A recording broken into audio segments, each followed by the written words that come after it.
थोड़ा गाली गलौज तक ठीक है, but I'm not very comfortable doing too much of explicit scenes. Not very comfortable doing that. The next thing I know is I got a call from Vikas Well, the director, and he says, "Thanks, Manav. I'm so happy that you are on board. 15 दिन के 2 patch है जहाँ पे मैं काम नहीं करता हूँ, तो वो मैं पहले ही प्रोड्यूसर्स को बता देता हूँ कि मैं दिसंबर में और जुलाई में 15 दिन नहीं हूँ. अगर आप साइन करना चाहो तो आप देख लीजिए."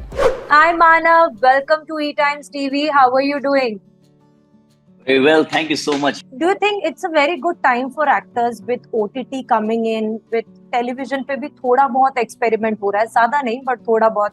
So as actors बहुत अच्छा time है कि experiment करने के लिए मिल रहा है roles के साथ. Writers अलग अलग पहले से लिखते आ रहे थे, लेकिन अब ज़्यादा platforms हैं to showcase their talent. जरूर, और सिर्फ OTT नहीं, I think digital is expanding so much कि इतना ज्यादा काम हो गया. अब आज की तारीख में टीवी की जो एड्स होती हैं, टीवी की जो एड्स जो होती है वो भी टीवीसी होती है और डिजिटल होती है. So everything, there is a digital world that is become so huge. So I think there's so many people, not just actors, non-actors also get a lot of opportunity. On the contrary, मुझे लगता है कि जो acting नहीं कर पा रहे हैं वो लोग इन्फ्लुएंसर्स बन रहे हैं या बहुत कुछ कर रहे हैं सोशल मीडिया पे, यूट्यूब अपने चैनल्स खोले सबने. There is such a huge opportunity for everybody. But talking about OTT, I personally feel that writers को सबसे ज्यादा मुनाफा हुआ है, क्योंकि हमारे देश के जो राइटर्स थे, इतने अच्छे राइटर्स हैं जो बहुत टाइम से खुलकर काम नहीं कर पा रहे थे, क्योंकि टीवी पे, like I said, there's a lot of restrictions and limitations. But when OTT came by, मतलब मैं समझ सकता हूँ कि उसकी एक हद ये हो सकती है कि आप गाली गलौज भी लिख सकते हो, बट उसके पहले की अगर लाइन ड्रॉ करें तो काफी स्कोप मिल गया है राइटर्स को भी कुछ लिखने के लिए, कुछ कंसीव करने के लिए, मेकर्स को फिल्म ना होते हुए भी बड़ा कुछ बनाने के लिए. So I think definitely OTT is a great platform for all the artists, all the producers. Most of my friends who are TV producers, everybody is doing OTT, something or the other they're doing, which is amazing. Yeah. But do you have any restrictions, Manav, as an actor for OTT? Because OTT has gone all out. OTT पे हर तरीके का content है. Realistic बनाने के चक्कर में काफी बार गाली गलौज, nudity, बहुत सारी चीजें इंक्लूड की जाती हैं प्रोजेक्ट में, एक पैकेज बना के सेल करने के लिए. एज एन एक्टर आपके रिजर्वेशंस है when it comes to nudity और cuss words. What is your take? Honestly मैं थोड़ा सा इस मामले में कंजर्वेटिव हूँ. मतलब आई एम नॉट दैट, मतलब I am not averse to having a bare chested scene. I'm okay like that. But कुछ चीजें जिसकी जरूरत नहीं है और जो मैं कंफर्टेबल नहीं हूँ, तो मैं I try to find a way out of that. I am not comfortable. थोड़ा गाली गलौज तक ठीक है, but I am not very comfortable doing too much of explicit scenes. Not very comfortable doing that. So I keep a little distance from that. जैसे बीच में एक channel भी था कोई, तो उसमें काफी सारे ऐसे शोज बन रहे थे और उस वक्त मुझे काफी कॉल्स आते थे, क्योंकि बहुत सारे टीवी के एक्टर्स भी उसमें they were working and they were working well, लेकिन I was not comfortable. And TVC की बात करें, I recently saw your picture with your former co-star Hrithik Roshan. You guys met for a TVC. So how was that? How was it catching up with him again? Oh, good. I think, he came on the set and he said that, it's been a while. We haven't met after that shoot. I said, yeah, we haven't. And then we were talking about some of the scenes there. और जो last time जो हमने बातें की थी उस set पे, कुछ बुद्धिज्म को लेकर या कोई किताब मैंने उसको दी थी, तो उसके बारे में थोड़ी बहुत बातें की. So we had a good exchange, very warm and happy exchange. Yeah. How was it, the entire experience of working on Super 30? Super 30 was fantastic. I think that was also मेरे सारे projects जो अच्छे हुए हैं वो सारे ऐसे थे कि मैं करूँ नहीं करूँ, फिर कोई और बोलता था कि ये तो तुम्हें करना चाहिए, तो मैं कर लेता था. I remember Mukesh Chhabra called me once. He says, bro, ये एक project है, काम 3-4 दिन का ही है, छोटा सा रोल है, बहुत important रोल है, तो और बड़ी फिल्म है. तो मैंने कहा यार मुकेश, मुझे पता नहीं करना चाहिए कि नहीं, तू बता. If you think it's going to be +1 for me, I'll do it. If you think that it's just going to stay where I am, then I'd pass. बोले नहीं मानो कर ले, it'll be +1. And the next thing I know is I got a call from Vikas Well, the director, and he says, "Thanks, Manav. I'm so happy that you are on board."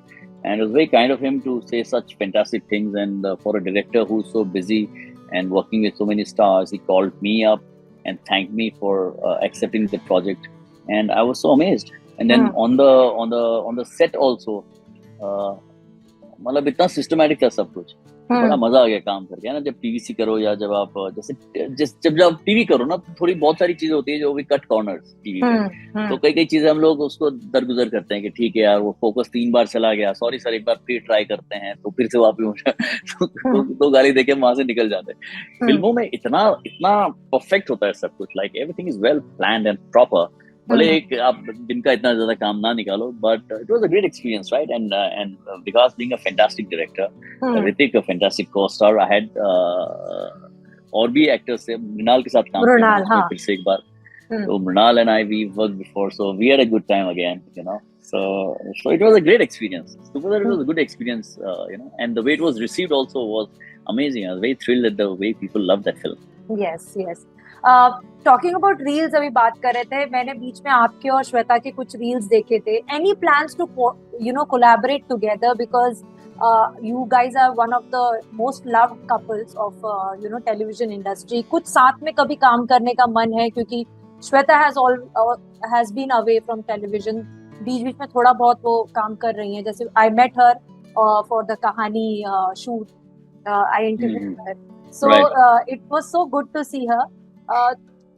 तो कुछ collaborate करने का plan है?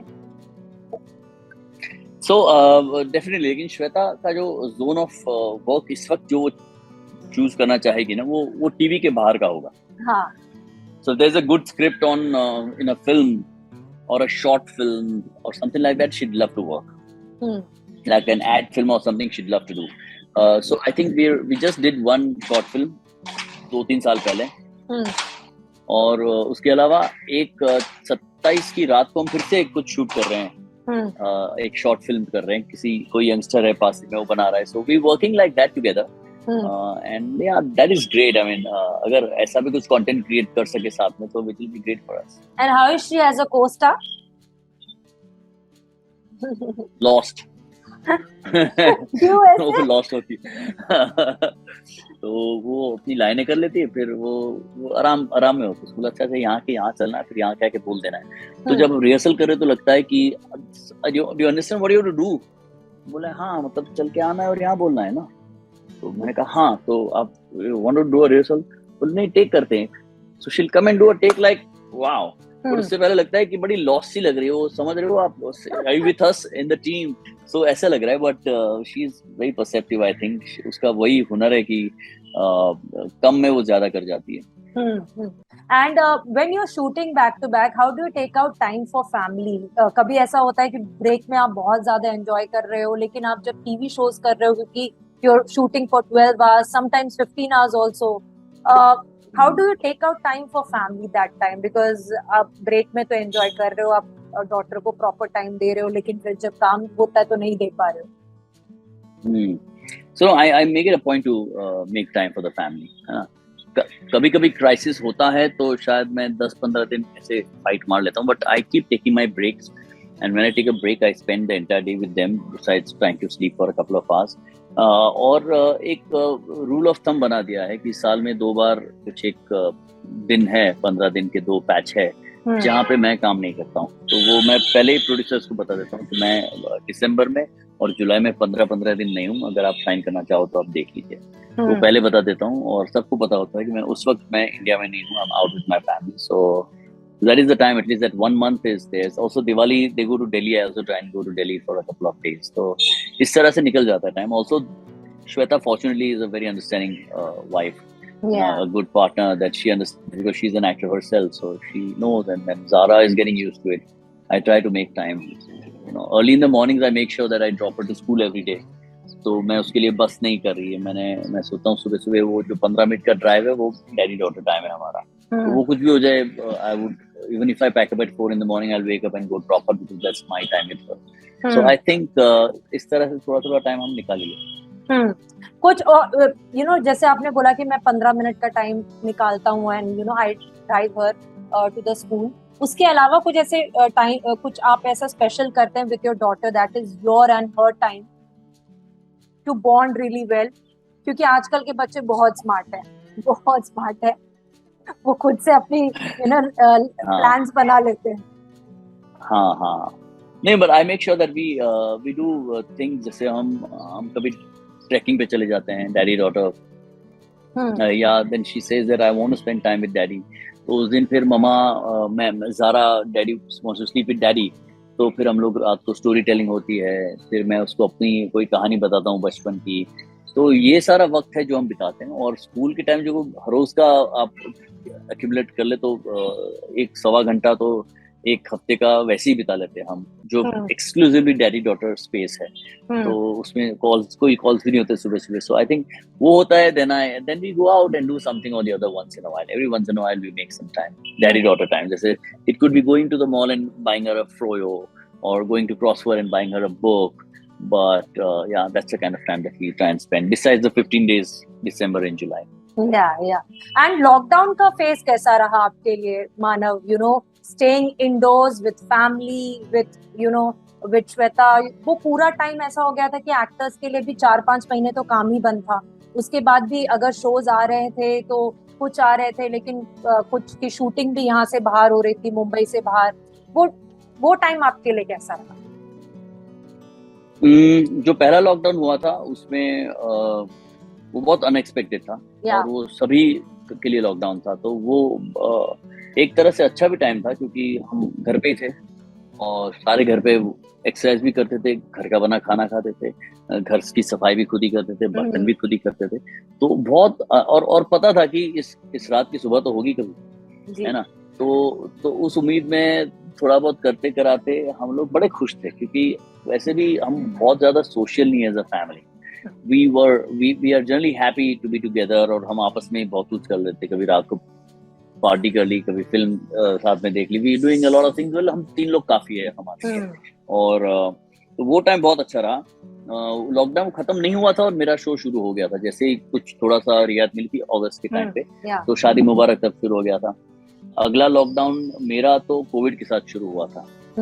सो आई सकम to Covid, और जब शादी मुबारक बंद भी हो गया तो उसके तुरंत बाद। सो वहां से हॉस्पिटल से लेकर रिकवर करते करते 2-3 महीने वहां लग गए मुझे, और जैसे ही मैं पैरों पे खड़ा हुआ फिर कामना स्टार्टेड। सो वैसे लॉकडाउन मेरे लिए मुझे लगा कि जिंदगी का एक बहुत ही जरूरी पैच था, जो कि हर हेल्दी फैमिली के लिए एक कंस्ट्रक्टिव टाइम था actually. Any message to the fans who will be watching this interview, और जिनसे आप इंस्टाग्राम के अलावा कुछ कहना चाहते हैं? नहीं, मैं सबको सिर्फ थैंक यू कहना चाहता हूँ कि they have stood by me. And Instagram के जरिए एटलीस्ट मुझे ये तो पता चलता है कि इतने सारे लोग आपका काम पसंद करते हैं, आपको चाहते हैं। और जो नहीं है इंस्टाग्राम पे, उनके आशीर्वाद से टीवी चल रहा है। So I thank them all, and please continue to be strong, through all the tough times that we're facing. Yeah. But like I said, there's no night that does not have a morning. So let's be hopeful, and thank you so much for everything. Thank you so much, Manav. Thanks for taking out time and chatting with us, and it was lovely. Likewise, thank you so much for having me on. Thank you. Take care. Yeah. Bye. See you. Bye.